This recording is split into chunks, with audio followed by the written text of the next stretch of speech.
What happens when a country music superstar finds himself backed into a corner by relentless questioning, and the cameras are rolling live on national television? Well, you're about to witness one of the most shocking moments in Good Morning America history, where Blake Shelton absolutely loses his cool in a way nobody saw coming.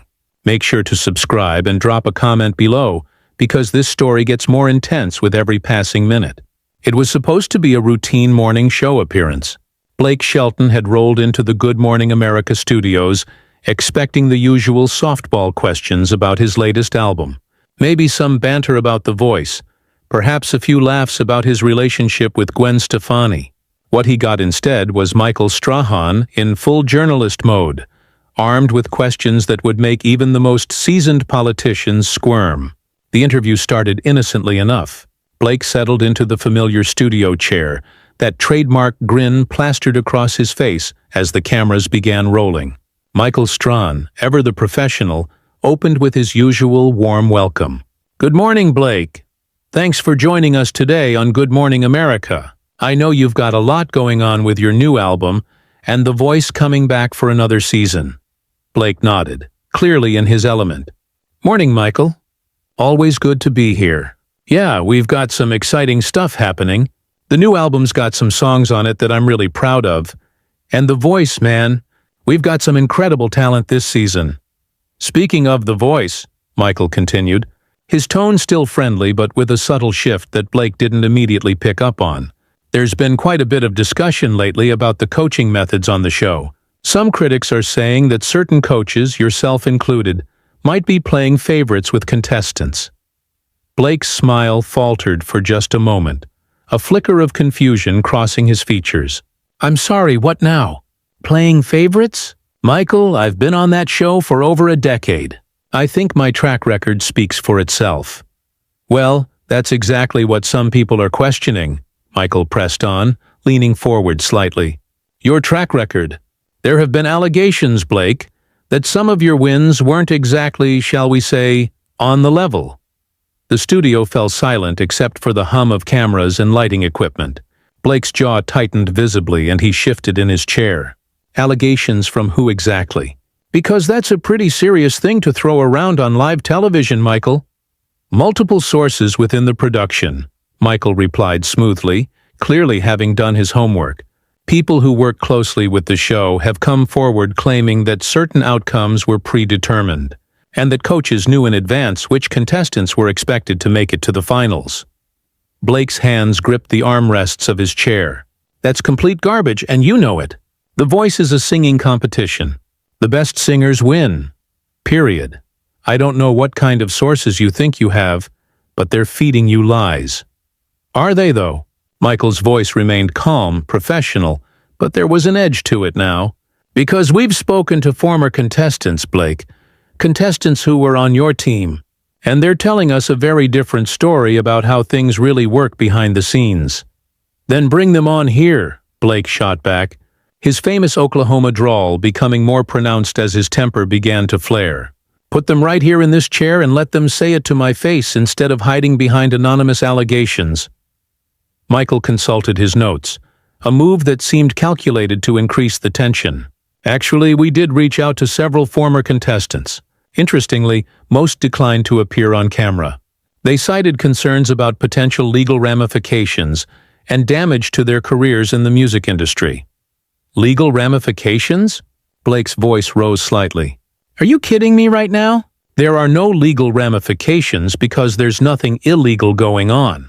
You're fishing, Michael, and you're doing it on live television with absolutely no proof of anything." The veteran host remained unflappable. "Well, let's talk about proof then.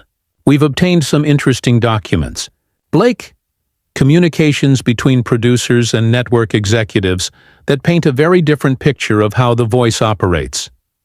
Blake's face was beginning to redden, and viewers could see him struggling to maintain his composure.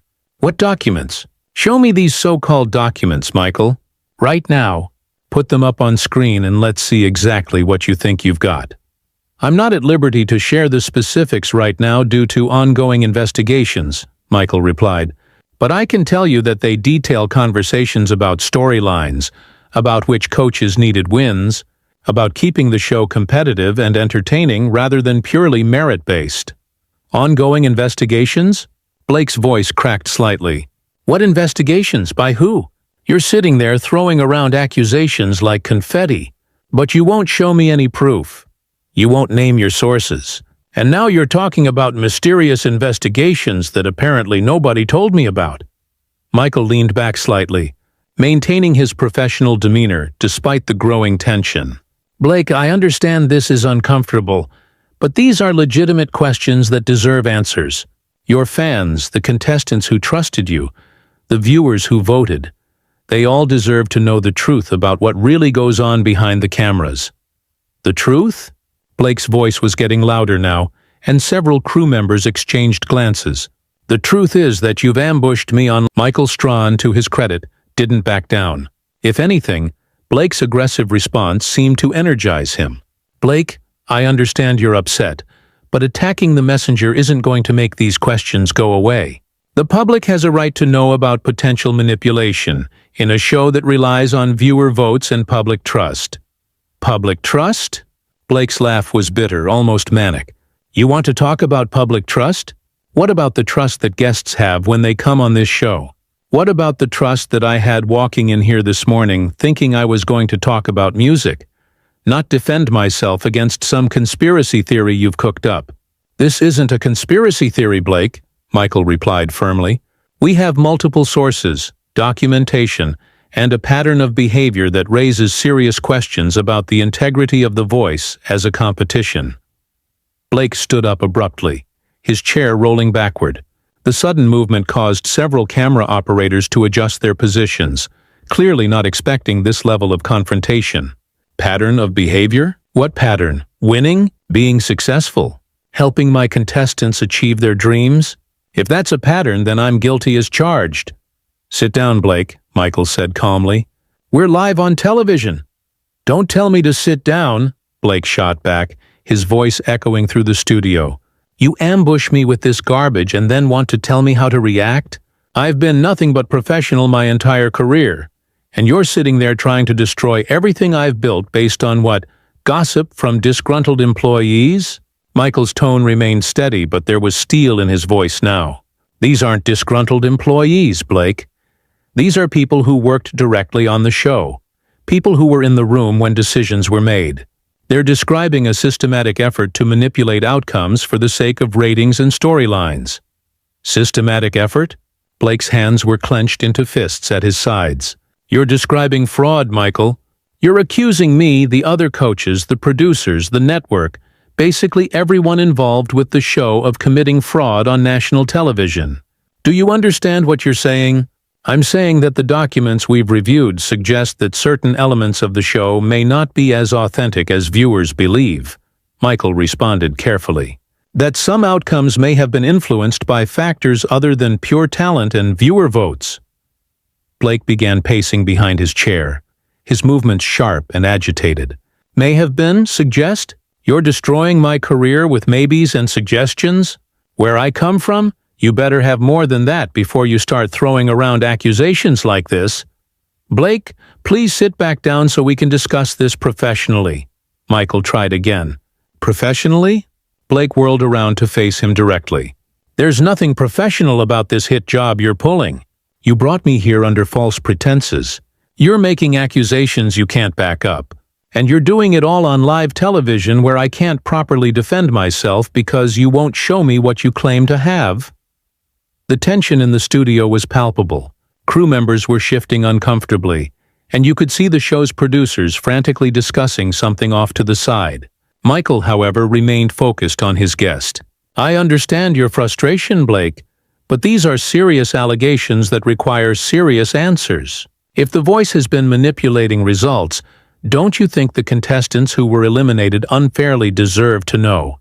Don't you think the viewers who spent their time and money voting deserve the truth? The truth? Blake's voice cracked with emotion. The truth is that every single contestant who's ever been on my team got my absolute best effort. The truth is that I've spent countless hours working with singers, helping them find their voice, pushing them to be better than they ever thought they could be. The truth is that wins and losses in that competition are based on talent, hard work, and how well the artists connect with America. But what if they're not, Blake? Michael pressed. What if some of those contestants never had a real chance because the outcome was already decided? What if their dreams were crushed not because they weren't good enough, but because it didn't fit the story the show wanted to tell? Blake stopped pacing and stared at Michael with an intensity that was almost frightening. You're talking about people's lives, Michael. Real people with real dreams. These aren't characters in some soap opera. They're human beings who trusted me to help them, and I never, not once, let them down. Then help us understand, Michael said, his voice softening slightly. If these allegations are false, if there's been some kind of misunderstanding, then help us get to the bottom of it.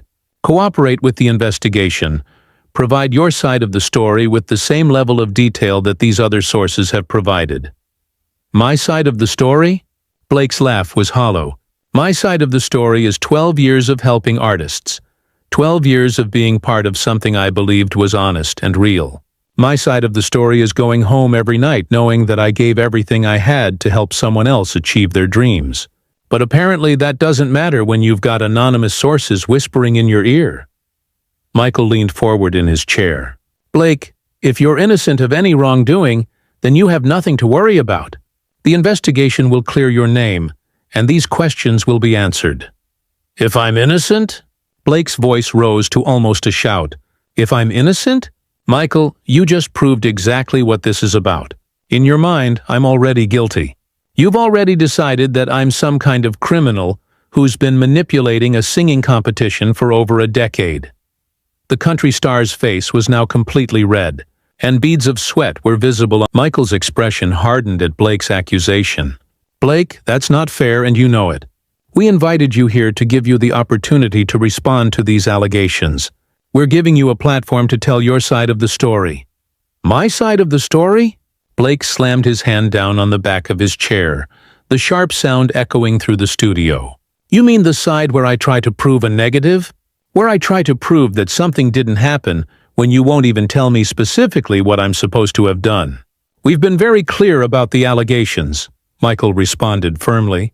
Predetermined outcomes, coaching favoritism, manipulation of the voting process.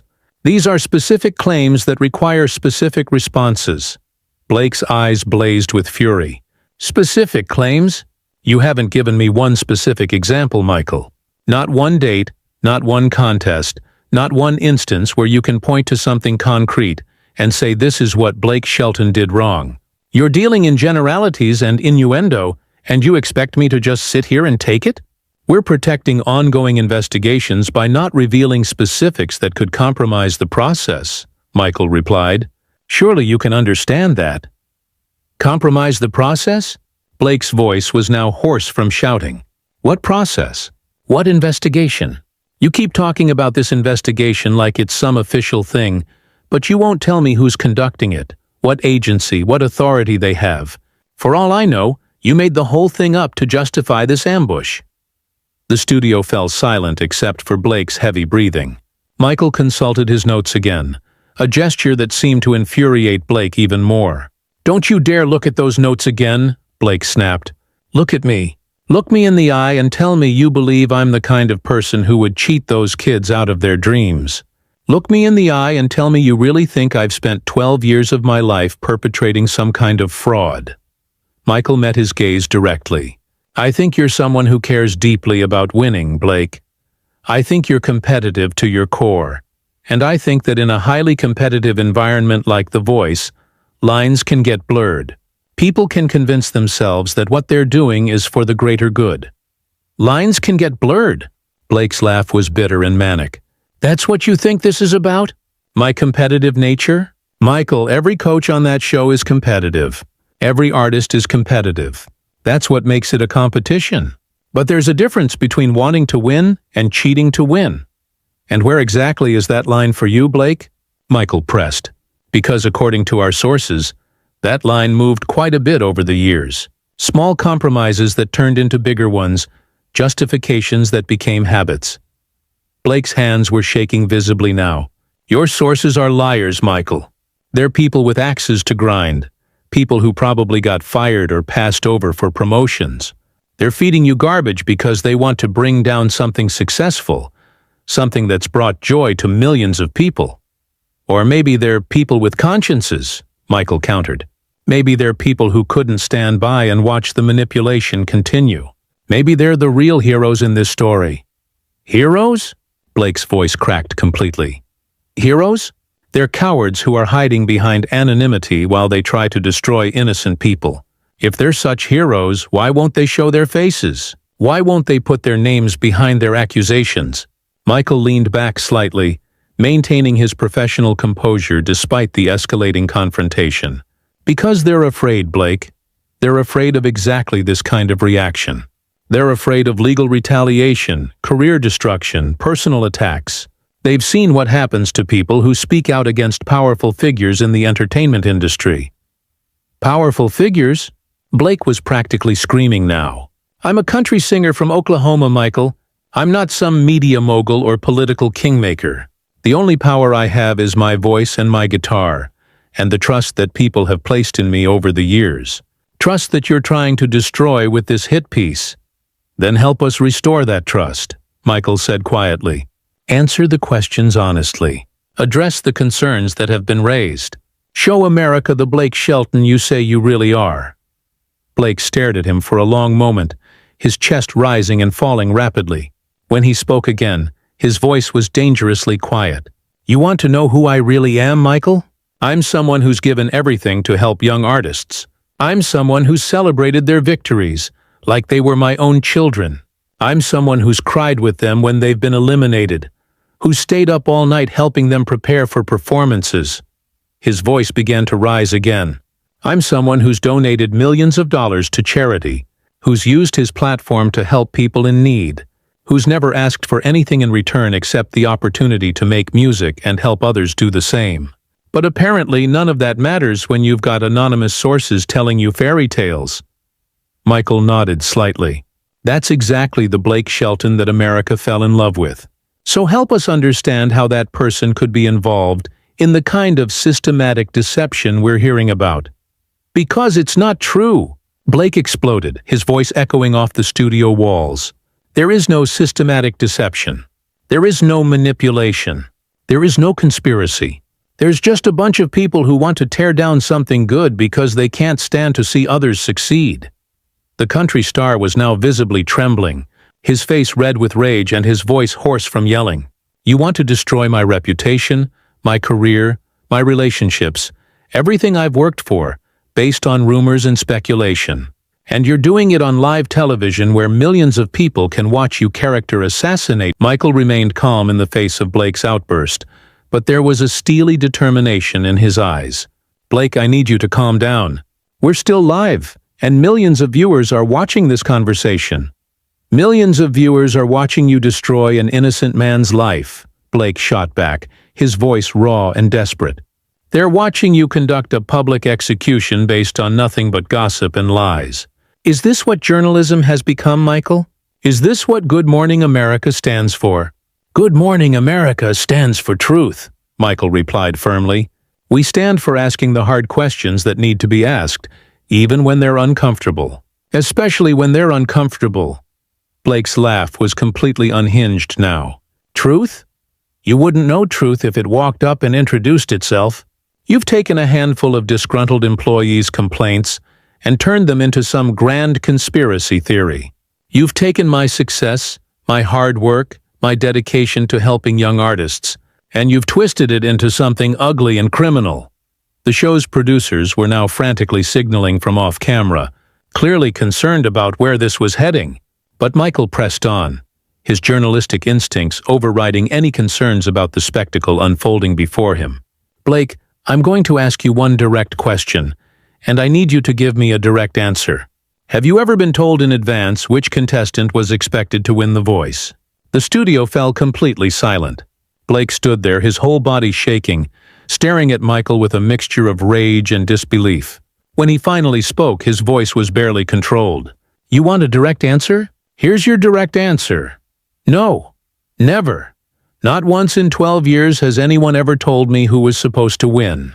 Not once has anyone ever suggested that I should favor one contestant over another for any reason other than their talent.